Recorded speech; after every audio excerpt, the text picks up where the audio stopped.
Hey guys, it's me Jason. I'm back with another video. Today I'm going to start the process of installing the VRSF 7.5 inch intercooler. So it's gonna be more of a vlog type of video. It's not more of a how-to because honestly I'm just gonna be winging it off YouTube videos and yeah, Google. So let's start it and hopefully all goes well. So real quick, I wanted to show you guys the intercooler. This thing is freaking huge. It's massive. Like, it's overkill, but I've heard good things about it, so I decided to get this one instead of the 5-inch. So when you open your box, I opened it just to make sure it wasn't damaged or nothing. So when you open it, if you ordered this stencil, you receive the stencil. It's like $12 to 15, I forgot, but somewhere around there. You get your stencil to like paint over the intercooler, get 2 VRSF stickers, and then you get the intercooler. And here it is. Here is the beast of an intercooler. So your stock intercooler, if you have a 335 or an N54, it's gonna be like around this size. This is like double the size of your stock intercooler. And here should be all the the clamps and the hoses that you need for these. But yeah, so let's just continue this process. So what we're gonna need to do first is actually remove the bumper. So I've seen a couple of tutorials on YouTube say it's not hard. So let me take it off real quick and we'll see how it looks.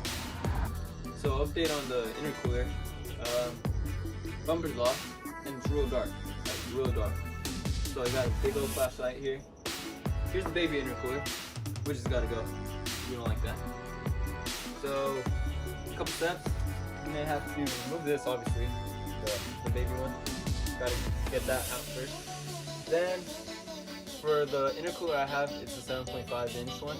So we actually do have to cut some of this off. It seems to be like hard plastic. So I'm going to run to Home Depot, buy like a reciprocated saw and cut, I believe this,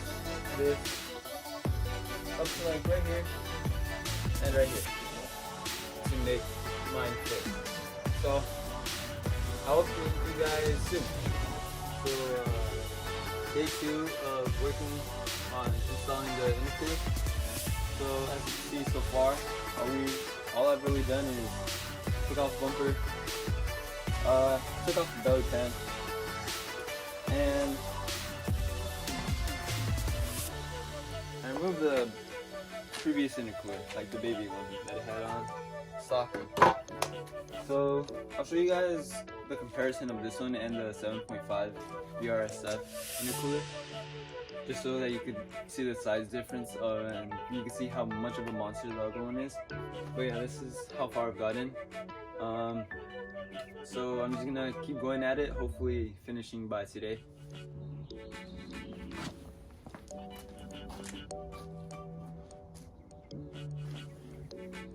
So here's the size difference. As you can see, this is way bigger than that. Like, way bigger, like ridiculous. I know it's a bit overkill, but depends on how much power you're planning on putting. I honestly don't know how much power I'm trying to go. So I just went over like for this one overall, because if I went the 5-inch one, and decided to go, let's say I want to go single turbo, I'm gonna end up using this one. So it's just, I don't want to pay for that one, go through the hassle of installing it, then removing it, purchasing this one, and removing this one. So I just went for this one, paid the extra like $100. I paid the extra $100 for this one, and it'll benefit you in the long run, honestly. So yeah, big improvement. I highly recommend if you're trying to tune, if you're trying to do whatever you want to do with the car, this is the way to go. This hose is being a pain in the behind to take out. Like, what you need to do is get this metal like clamp thing off. You need to cut it off. or it won't come off. And I've been trying at it for like a good hour and a half, and nothing, because I have this, but it's too big to fit in here to get there. So I have this like reciprocated saw to try to get in there and cut it, but it just won't do it. It does not want to cut. I've been cutting like all around this. I don't think I need this this like hose thing anymore. So if the worst comes to worst, I'll just cut it here and try to get deeper in there. But I don't know. It's probably the hardest thing I've gotten into so far. Everything else has just been like screwing, unscrewing, and all that. Okay, so I might have created a problem. So I got this thing out. It was a bitch to get out. I ended up being able to cut it with the saw, but the problem I'm talking about is that I was doing it. I pushed a little too hard. Cut through this. This is the intercooler hose, like that hose line. All I'm hoping for now is that the new coupling of like the intercooler for that side goes like over this, so that I have no leakage. But all I can do is pray right now. If not, I need to find somehow to like cover this up, or I'm gonna have to fucking replace it, which I'm not looking forward to do. So update, took out a lot of the trim, which is all this plastic. It's all went in there.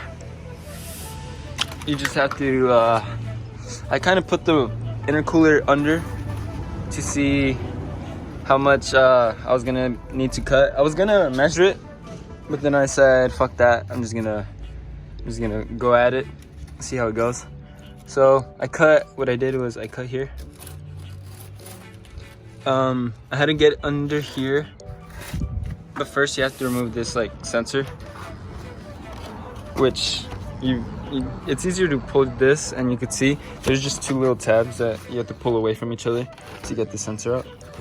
And then that, I cut it from the bottom. It was easier for me to cut from the bottom, and then I cut along this side. So honestly, it's just a lot of cutting. I haven't tested it to see if it fits yet, so that's what I'm gonna do right now. I just wanted to give you guys a little update.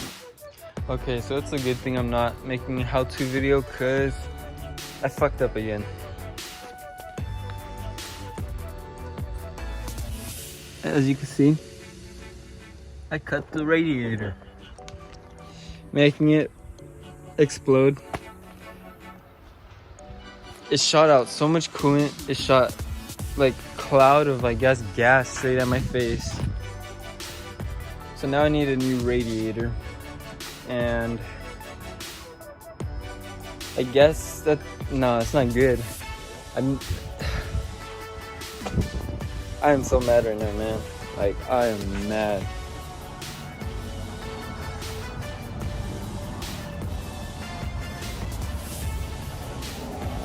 And it was right as I was gonna install it right now too. Like, all I needed to do was put the little silicone things on the intercooler, and then just clamp it onto the lines, the hose lines and stuff. But let me show you guys why I accidentally cut it. It's because I test fitted it to see if it would fit, and it needed like a little bit more back room. And I was cutting this right here, and I guess the machine I was using, this thing,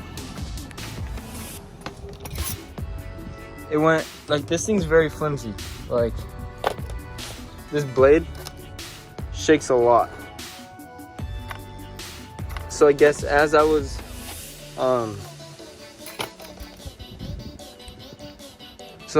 cutting, that blade, it moves a lot. It like wiggles. And I guess it caught onto the radiator and it cut it. So I'm gonna continue with the install. I'm gonna put on the intercooler I'm gonna look for a new radiator. Probably gonna go CSF, and then we'll see what happens from there on.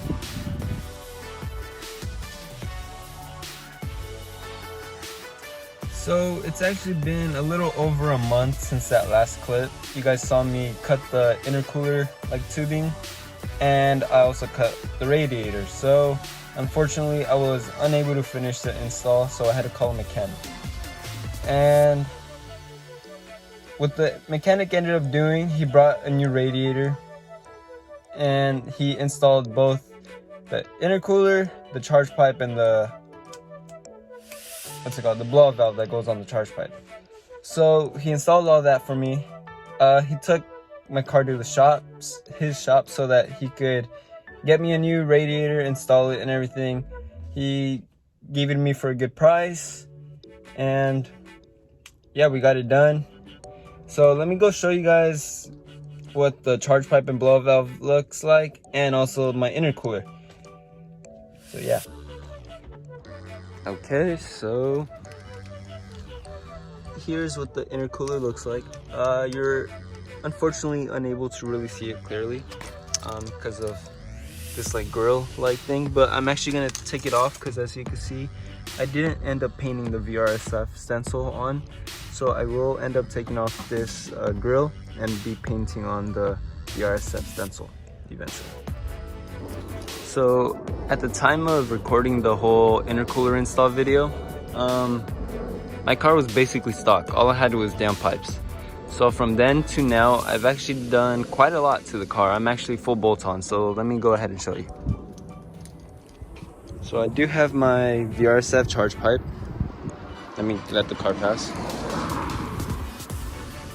So we went and installed the VRSF charge pipe. Got the blow-off valve. We got the VRSF dual cone intake installed. And we got Precision Raceworks ignition kit. Also, we did get tuned. I went MHD stage 2 plus, but my car ended up misfiring really bad, like really bad. So I ended up going down to MHD stage 2 while I get my injectors, which are supposed to come in sometime this week. Along with the injectors, I went index 12 injectors because I want to be pushing my car, and I heard really good things about index 12s, especially if you want to tune on a N54. So that's the reason I went index 12s. I also went ahead and ordered some NGK 2-step Coulter spark plugs, and I also ordered some Burger Motorsport coal filters, which are also coming in on sometime this week. So hopefully within 2 weeks I'll have all of that done. I can go back to MHD stage 2 plus, and then we can go gap some 5.0s and scat packs. So with all of that being said, I want to thank you guys if you guys made it this far into the video. I know it was a very slow, I guess it was kind of educational, like letting you guys know that it's okay to mess up, and just try it yourselves. If it doesn't work out, call a mechanic, worst case scenario, but it's a good way to learn about your car and learn different features and save money too. So thank you guys if you guys made it this far again, and hopefully you guys could leave a like on the video and subscribe to my channel. And if there's anything else you guys want to see on my channel, go ahead and comment below. Thank you.